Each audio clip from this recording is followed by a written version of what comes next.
Thanks for having me, guys. First of all, it's really nice to see you both. Yeah. I think, I think when I was a kid, I think one of the things was my mom used to read to me when I was small. Um, she really went out of her way to make sure that happened all the time, Yeah. and that has since translated to me with my kids. I read to my boys every night, and there was something about that as opposed to films and television and stuff that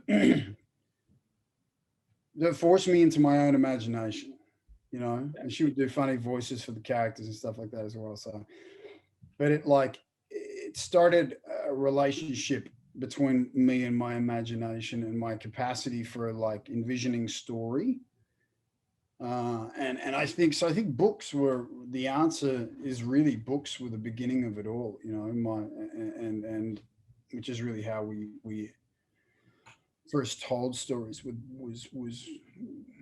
pictures on cave walls, and then writing and documenting stories and stuff. And so the concept of story came. That's how my relationship started with the concept of story. And then I realized that, and also clowning around and being a bit silly, like I was always a bit of a show off and stuff. And my family would allow that and sort of support that. And so I think when the time came that I was like, hey, maybe I'll try to do this or try to get into school for it or something.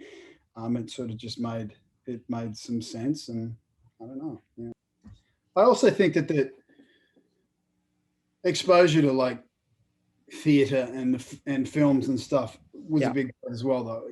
Like mum used to take us to the theater, and so we were always exposed to all those arts, and it all sort of was part of it. But the beginning really started with books. Every time that we've been around you, Hawaii, out here in the mainland, you've been super positive and stuff, grounded and motivational. What do you do, or what helps you to keep that spirit up? Um, Positive, grounded, and motivational are. Look, I don't know about motivational. Thank you for that, by the way. I think that like I'm a pretty motivated person. Like I'm always kind of moving and getting things done, and I think that can be motivational to be around that energy. I was just thinking about balance actually. Like the thing I strive for most is balance. And I sort of always have, because I'm either going one way or the other. I'm either like 100 miles an hour, or I'm just like, whatever, I'm not going to do anything. And so there's that middle ground. Yeah.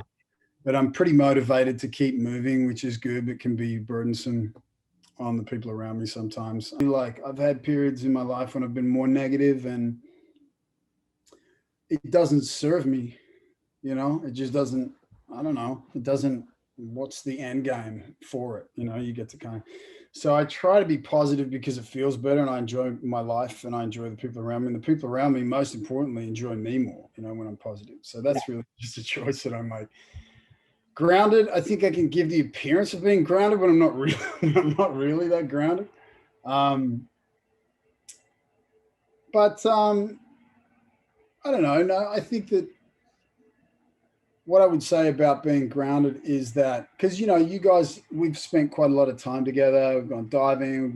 We've spent a lot of time together in Hawaii, and you guys know me personally. So I would say one of the things that just staying in the moment is really important.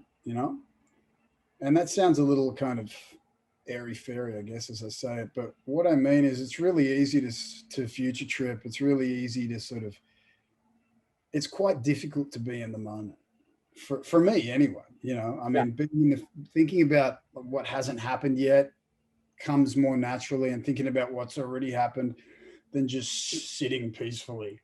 So that's also a practice and a choice. So especially during COVID, since we need to be staying active, we know that you're super into fitness and activities like jujitsu. What are some things that you've been doing during COVID to stay active and healthy, and mentally and physically? Yeah, it's been a bummer during COVID for people who like, because jiu-jitsu is pretty up close and personal. It's not like there's no 6 foot rule applicable to that particular martial art. But We at the beginning we sort of reset up we have a little gym in the garage with mats and stuff, and we bought a bunch of other stuff that and started doing like baby boot camps for the kids, and we sort of started working out as a family really, and putting on some music and doing that stuff, and that was really cool, and because we were going to go crazy, we realized that, so we started doing that, and that was pretty regular. And we also live, our hill, we have quite a steep hill out the front of our house. And so we started like running the hill and incorporating that. And luckily we have a pool. So we were like swimming and doing laps in the pool. And I think one of the things that we realized early on in this pandemic is that physically keeping moving was actually going to help us psychically as well, and because we were all just going to go crazy if we just sat here. And then slowly the beaches opened up a little bit, and then they closed down, and then they opened up. And so we've got to go. We've been able to sort of run down and go surfing, or run down and go for a quick little dive, or spear some fish and run home. So it's been it's been a sort of mishmash of things, just putting things together each day and coming up with a new plan each day. But they're the main things that we sort of focused on. And also bike rides with the kids. Like, we're a family that really like we love going on rides. We love, going to the beach together, going surfing together, going diving together, doing all that sort of stuff. So, and we've all got bows and arrows now. So we've been doing like archery in the gallery in the back, which has been cool. Yeah, I actually got my first fish on my new spear gun. What was the fish? You got to tell us about your fish, Luke. It was a sheep's head. I got it down south. Good fish. How big? About 2 feet. Tasted super good. Nice Just white. bigger than the screen. Yeah. Yeah. I think he's being a little modest. It was pretty big. Nice. Yeah. So you do jujitsu more than meditating. Do you meditate a lot or at all? That's like a call out right now, because I've been really lazy with it. I learned how to meditate, and I learned about the concept of meditation, which I thought was ridiculous, by the way, when I learned about it. A friend of mine had been to India and studied and done, and like, she was really serious. And I was like, this is nonsense. I was 19 years old, maybe I was 18. And so I learned about it back then, but then I did some classes, and that's when I first got to see how incredible it can be, And so once you know, like, you can't unknow something like that. And so it's been a part of my life on and off ever since then. And there's been times in my life when it's been much more, when I've had a formal practice, I guess is what you would say. There's been times in my life when I've been much more committed to a daily practice. And I'm not in one of those times right now. I haven't. It's been a minute. I meditated last week, and it was really nice, but my consistency is off at the moment. But I will say that meditation is, when I'm meditating regularly, my life is not only calmer, but better. Like, it's sort of higher quality life. Yeah, I know. I've been kind of like wanting to get into meditation, but I've been like, I just don't really know where to start. Well, I can help you after the interview. I can give you a couple of like apps to look at and stuff like that, because there's a lot of stuff out there that you can get dialed in with now. The simple stuff, that's a really great place to start. But that's sort of what I need to do again, I think, as well, Baz, is I need to get back to my like Headspace app and just commit, but isn't that funny? Because we live in this age of immediacy, right? Where everything is a like 5-second video, or it's like quick. We got to quick. Everything's quick, and it's like the average attention span is like 5 seconds or whatever it is. And the thought of like sitting, God forbid 20 minutes, but even for 5 minutes and just sitting why is it so daunting to us just to like exist for a minute? So what would you say your favorite stunt from Hawaii 5-0 was, and what was your most challenging? I know that's That's definitely a question I want to know. All right. Well, first of all, like I'm an actor. I'm not a stunt man. And the fact that I went on to that show, I think I did the pilot for that show 11 years ago now, and thought I could sort of do any of them was kind of crazy. And I think a part of me, so I'm prefacing this answer because I want to make it very, very clear that my stunt men on the show are the guys that were the real heroes. They're the guys that you probably don't even know their names. Justin Sundquist and Paul Lacavara, those guys they're hard dudes, man. They're really tough guys, much tougher than I will ever be. And they take the really, really big hits. And look, I took some hits, and I think it was in hindsight, I would have done it differently, but at the time, like, I wanted to please people, and I wanted to make it as good as I could make it. And there was a bunch of different reasons why I did the amount of stunts that I did do. And I also liked the thrill of it. Like, I like going fast. I've always had motorcycles. I like the adrenaline. And I think if you'd have asked me this in like season 2 or something, I would have been like, well, definitely this and that. And now it's just such a blur of like chaos that I can't give you a specific, like, oh, when I smashed through that window and went through that wall, or jumped off that building, or, fired a gun riding that horse that quickly, or whatever it was. But I'll tell you what, they're all challenging. Like, the bigger the stunt, the more the challenge. But I think the problem is, like, when you're someone like me who's not as talented as those stunt guys, and you think you can just do it, and then you keep working and you don't have time to recover, and you end up with injuries, that's when it starts to get really challenging. And you're trying to push through them, and you think you're doing the right thing. And so it ultimately culminated in a bunch of bad choices from me. But to get back to sort of 10 plus years ago, it was really exhilarating. Like, anytime I got to sort of free fall through something, or dive through windows, or whatever it was like, oh my God, I can't believe I did that, and I don't have to go to hospital. But sometimes I did have to go to hospital. Okay, so we have like a couple just quick questions to end it off. What's your favorite smell? What'd you say? I said, what's your favorite smell? That's what you said. My favorite smell. You know what? I love the smell of fresh water.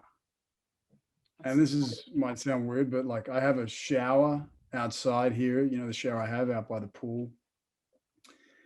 And I really get the smell there, because I think it's because I've surrounded it in stone. There's stone walls around it and the wood underneath. But there's something about the smell of fresh water with nothing in it that reminds me of when I was a kid, because I was landlocked when I was little, and we used to go swim in like freshwater rivers and stuff, and dams and stuff. And it just, I don't know. So the smell of fresh water is and it's also the smell that you get when you're out in the mountains, like when you're in a wilderness, and the smell of that water in the rivers and the streams up there. Random. Yeah. So what is your biggest hope or biggest dream for yourself after being an actor? Yeah, I mean, it's always my biggest hope and dream is that I don't suck as a dad. Really, it really is. It's. Well, we've seen you as a dad. You're pretty good. Well, thank you, mate. That's awesome. I really appreciate that. But it really is. It becomes, when you have kids, the beginning and the end of every day. It's just always, how did today go? Did I do it right? Because there's no guide. There's no. So yeah, there's no book. I mean, there's a lot of books, but there's no one's. There's no one way to do it. So I think that's my biggest focus. Yeah. What's your favorite food? Good question. I think it's a dead heat between good Japanese and good Italian. If you took those two foods out of my life, I don't know if it'd be worth going on. I think I just have to like pack it up. And I really like traditional Japanese food. Like, I love when I actually go to Japan, all the different sauces and flavors and the way they do things. Like I love traditional Japanese food, you know, which not everyone likes, you know, and that's but I love the flavors of traditional Japanese cooking, especially the Kyoto style of cooking, where they do the sort of, I don't know how many courses they bring you, like maybe 19, I think, tiny little bits of this and that. And I love eating that way. It's amazing. And Italian, just anything, anything good. And Yep. you know, and the funny thing is when you go to Italy, you can eat as much of that wheat as you want. You don't get like lethargic and puffy and snotty and stuff like we do in America with the wheat here. So it's sort of a different experience. But yeah, they're my two foods. Okay, so last of these questions. Yeah. Dream place that you've never been to? A dream. Did you say a dream place that I've never been to? Yeah, anywhere in the world that you want to go.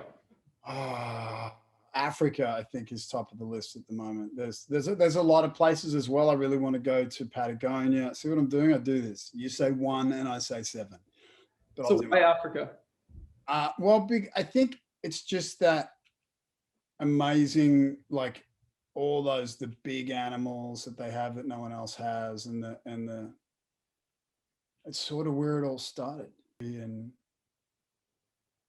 so much history, you know, ancient and all the unrest that's happened and all. I don't know. I really want to go to Africa. I really want to learn more about Africa. I want to go to Africa, but I want to take everyone, and I want to wait until the boys are big enough to remember it all. We are super grateful that we were able to interview you, and right on. Hope to see you guys soon. Yeah, man. Well, it's good to see you in the second dimension anyway here, and I appreciate you guys inviting me to be a part of this, and you guys are Hanai to us anyway, so we'll be seeing you soon, and we love you guys, and thank you, man. Nice, you guys.